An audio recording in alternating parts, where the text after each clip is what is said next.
I was so close to crashing out, dude. I was so close. Look, And it's. But you know what's funny is we see DNA Lab a lot, but we don't see Helix that much. yeah, well, Helix is so here's the thing with the ARMS community, right? And y'all are gonna be mad that I'm saying it. But y'all do not like the super technical characters, right? Like Helix is a really good character if you know what to do with him. Masango is too complicated for anyone to want to try to figure him out. Biden Bark is actually just kind of cringe. But I do think this is a very interesting parallel to a match a little bit earlier. Yeah, where we saw Lola and a Max Brass, and ALUMOX is definitely having a harder time against SNG's Lola pop for sure. Both have their rushes, but none are ready to commit. Oop. There it is, and ALUMOX gets the rush, ends up catching SNG, so that way SNG's is just completely burned.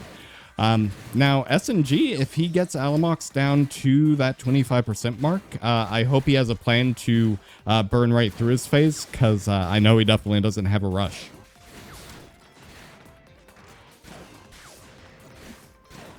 You know, actually, my brother mains Helix. Not really. Yeah, he's one of the few. But he's fun to play. He's fun to play.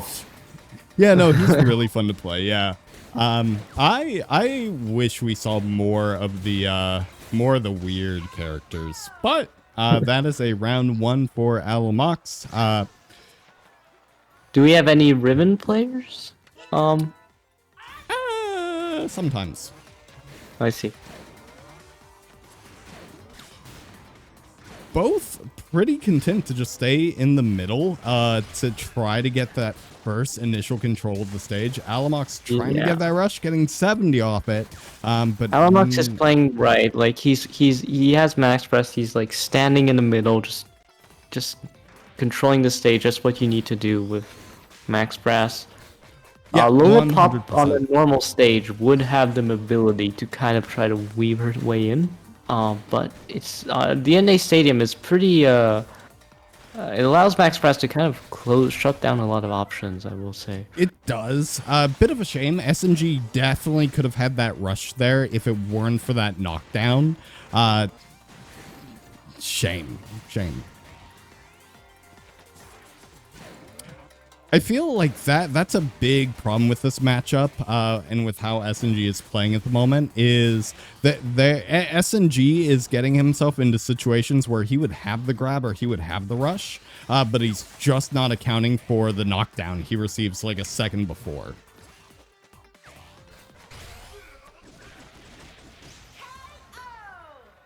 And a solid, clean match win by ALUMOX.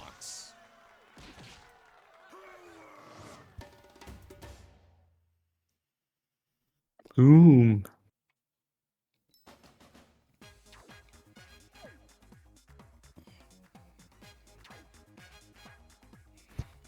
Let's see if we get a character change. Let's see if we get Minmin out of SNG. If I know SNG, and I feel like I do, he'll go Springman. He'll change to Springman. Springman. Okay.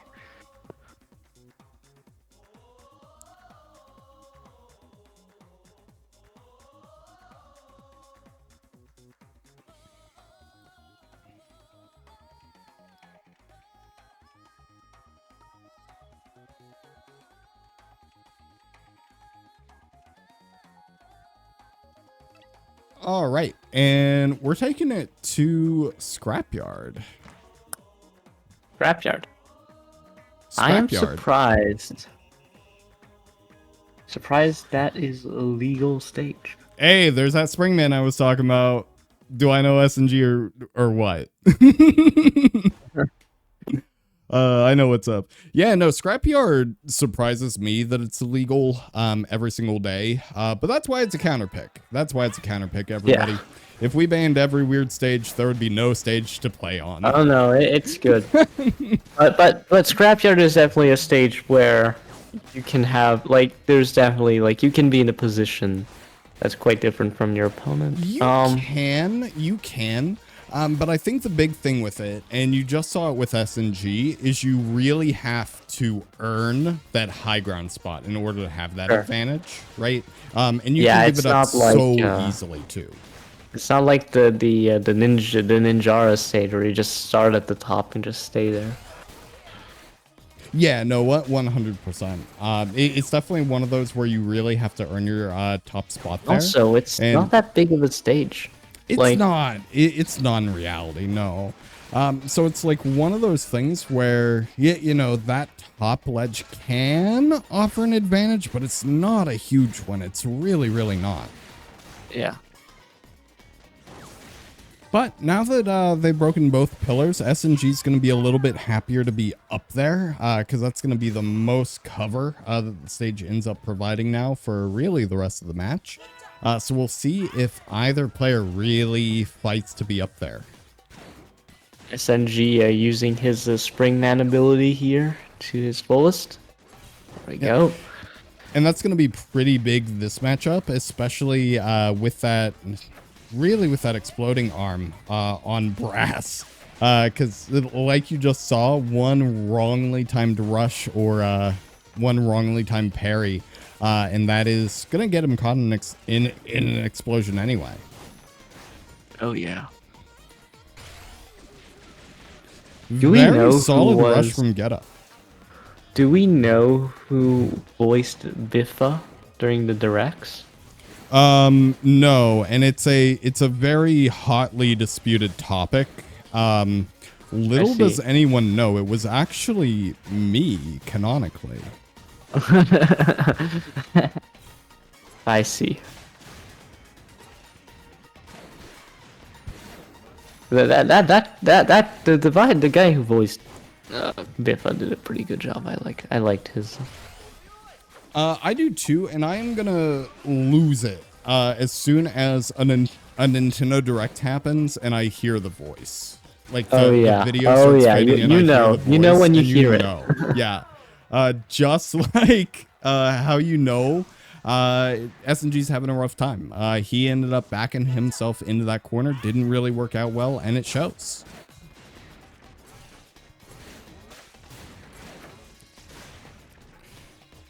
And now we'll see SNG try to put ALUMOX in that same position. Already moved himself out of that corner. We'll see if he can get him into that other one over on the other side. Yep.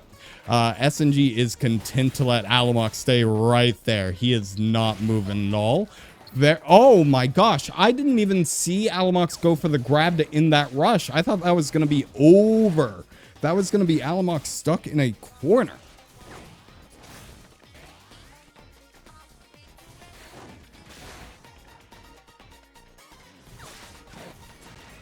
Oh yeah, that was impressive.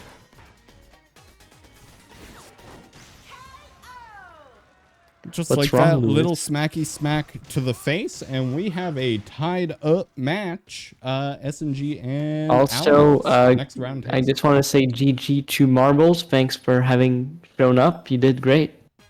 GG's Marbles. Thank you for coming. Thank you for playing. Thank you for watching and staying. God bless.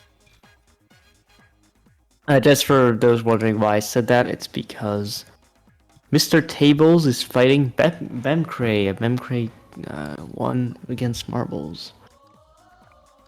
All right, fun matchup. We're going to Ribbon Ring. Ribbon Ring. All right. We're going to Ribbon Ring. We're pulling up all the unusual stages.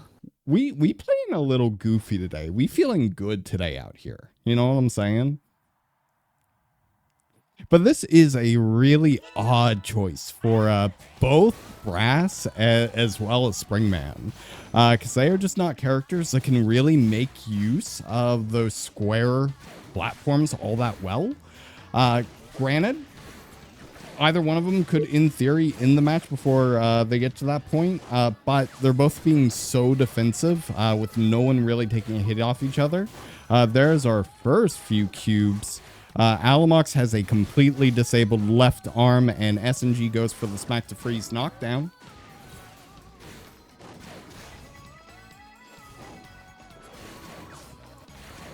It is coming.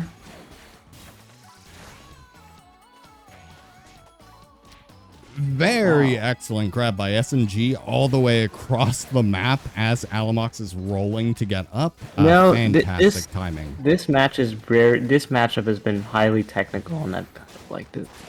Yeah, it is a little bit, because it's one of those where, like I said earlier, both characters are so similar in their core fundamentals, right?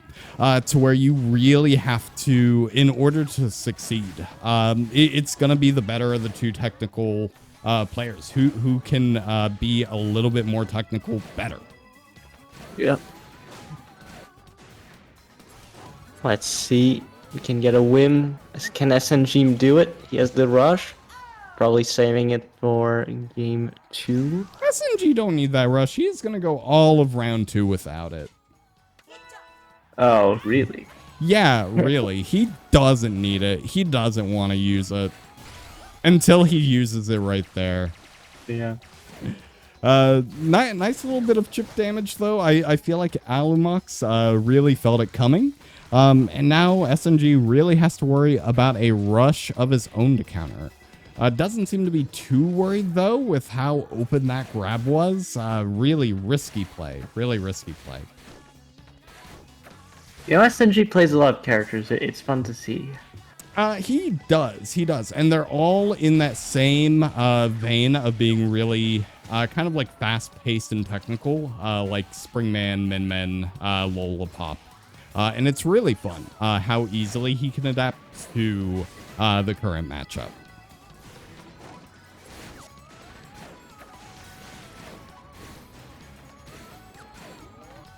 Let's see. Probably might be it.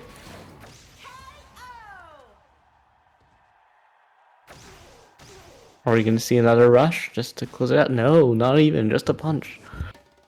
Just a little punchy punch. And there we have it with one win for SNG.